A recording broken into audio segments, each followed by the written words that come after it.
नमस्कार, मी निकिता. आपण पाहताय एलएस मराठी. पाहुयात महत्त्वाच्या घडामोडी. पुणे विधान परिषदेसाठी राष्ट्रवादी शरद पवार विरुद्ध राष्ट्रवादी अजित पवार लढत होणार. खासदार सुप्रिया सुळे काँग्रेस भवनमध्ये राष्ट्रवादीच्या उमेदवारासाठी नगरसेवकाशी संवाद साधणार. विधान परिषद निवडणुकीसाठी उमेदवारी अर्ज भरण्याची मुदत संपली. भंडारा गोंदिया विधान परिषदेच्या जागेसाठी चुरस. निवडणुकीच्या रिंगणात 7 उमेदवारांनी केलं 11 नामनिर्देशन अर्ज दाखल.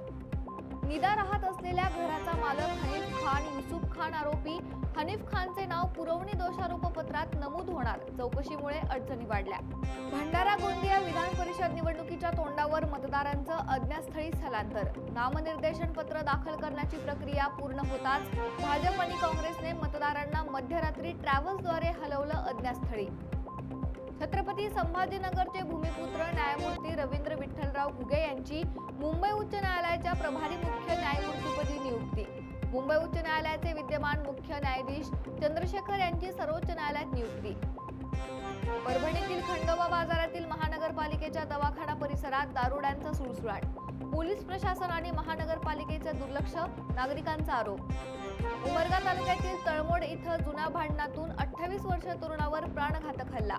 रॉड, काठ्या आणि दगडांनी केलेल्या या मारहाणीत तरुण गंभीर जखमी. उमरगा पोलीस ठाण्यात 3 जणांविरुद्ध गुन्हा दाखल. जालना शहरातील कल्पतरू पार्क परिसरात गुटखा आणि पान मसाल्याची अवैध वाहतूक करणाऱ्यांवर कारवाई. गुन्हे शाखेकडून छापा टाकत 2 वाहनांसहित 25,84,000 रुपयांचा मुद्देमाल जप्त. 2 जणांविरोधात गुन्हा दाखल. पुढील तपास सुरू. पुण्यातील चाकण महाळुंगे औद्योगिक परिसरातील बियर कंपनीतून 36 लाखांचे 10 स्टोरेज टँक चोरी प्रकरण उघड. 40 दिवसांचा तपास. 35 कंपन्यांचे सीसीटीव्ही फुटेज आणि अखेर चोरीचा पर्दाफाश. कंपनीचाच विश्वासू कामगार निघाला मास्टरमाइंड. मुख्य सूत्रधारासह 6 आरोपींना अटक.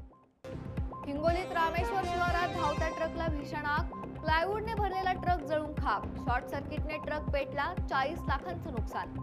या होत्या महत्त्वाच्या घडामोडी. पाहत रहा एलएस मराठी.